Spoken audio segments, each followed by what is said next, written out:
J'ai été invité parce que mes livres sont traduits en russe par Compass Guide. Et du coup, avec l'Institut français, ils se sont associés pour faire un petit voyage où je viens à Moscou pendant quelques jours, parler dans les écoles, une école d'art, et à l'Institut français. Ensuite, je vais aller à Saratov. Je suis bien curieux de cette ville dont j'avais pas entendu parler jusque-là, et qui doit être un peu plus authentique et moins touristique que Moscou. Et ensuite à Saint-Pétersbourg, où j'étais pas allé non plus. J'étais déjà venu une fois, il y a très longtemps. Et moi, je suis content de pouvoir voyager avec mon travail, de ne pas juste être un touriste. Je sais pas faire.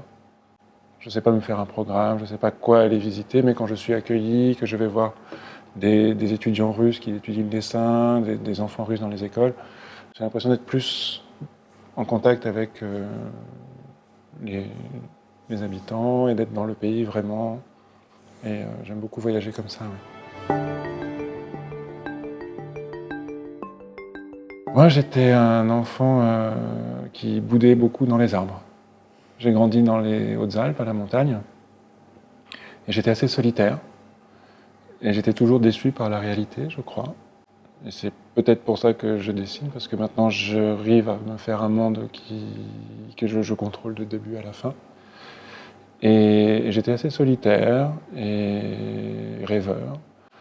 Et je m'imaginais des histoires, et c'est pour ça peut-être aussi que je fais ce métier maintenant. L'ours pompon, bah, il est né quand mon fils est né, en fait, il y a donc 9 ans maintenant. Et j'ai fait ce livre pour parler de ce que c'était qu'être papa, et de la terreur que j'ai ressentie à devoir protéger ce petit être tellement fragile. Et j'en ai fait un livre un peu pour exorciser mes inquiétudes, mes angoisses, pour me convaincre que ça irait. Et c'est allé. Et j'ai eu un autre enfant, donc j'ai fait un autre livre, parce qu'il fallait bien qu'il ait son livre aussi. Et la série marche plutôt bien, et donc j'en ai continué 4 pour l'instant, je suis en train d'en faire un 5e. Et j'aime bien les faire, et apparemment ça plaît, ils vont en faire une adaptation en dessin animé bientôt. Et ça parle d'ours, parce que c'était plus simple pour moi de transposer quand même les personnages, pas de dessiner quelque chose de tellement autobiographique. Et je suis assez proche de l'ours, comme caractère taciturne et caché dans la forêt. J'étais illustrateur pendant longtemps, et j'illustrais les textes d'autres personnes, et j'ai rencontré une amie qui a écrit pour moi, et on a travaillé vraiment très très proche, parce qu'en général c'est les auteurs qui écrivent l'histoire, qui l'envoient à l'éditeur, et l'éditeur qui contacte l'illustrateur, et on ne se parle pas entre auteur et illustrateur. L'éditeur aime bien faire le tampon.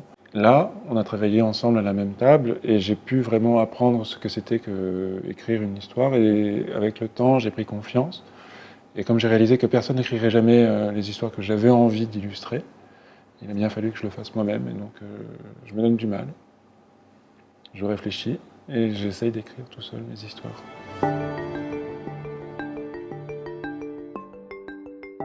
Oui, bien sûr, moi je fais ce métier-là parce que j'aime d'autres livres pour enfants, j'ai envie de faire pareil que certaines personnes, ouais. Après, moi, je m'inspire autant de la danse contemporaine comme Pina Bausch ou Alain Platel que de l'art de Sophie Calle ou de Annette Messager, parce que ça parle de l'humain, ça parle de notre monde, et ça m'aide à voir les choses différemment, ça ouvre des fenêtres sur le monde et ça m'aide à vivre. Et moi, j'ai envie de faire ça aussi.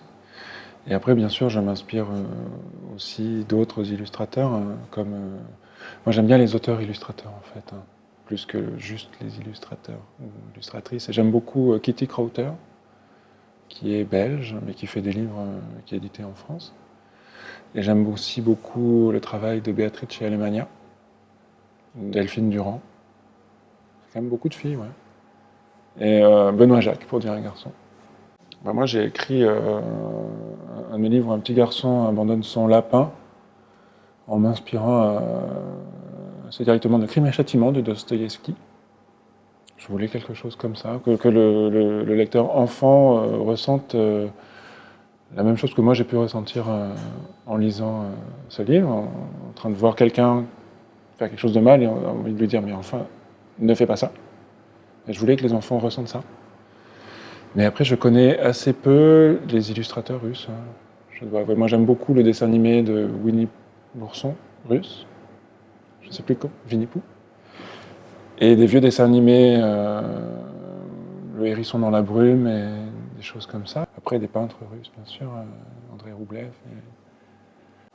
Il y a beaucoup de peintures très marquantes. Ouais. Et des cinéastes, beaucoup.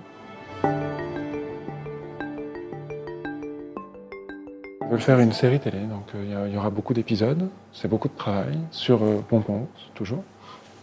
Mais c'est quelque chose que je suis de loin. Moi, ils sont contents quand je peux donner mon regard et des conseils, et j'ai suivi le début. Mais c'est quelque chose de tellement énorme et de tellement... qui n'est pas mon métier, que je leur fais confiance, en fait. Et j'ai aussi la suite de cet ourson à illustrer. On va essayer de faire une sortie concomitante entre le dessin animé et un nouveau livre en librairie. Et comme je fais beaucoup de séries, j'ai aussi d'autres livres qui suivent avec d'autres éditeurs et d'autres auteurs.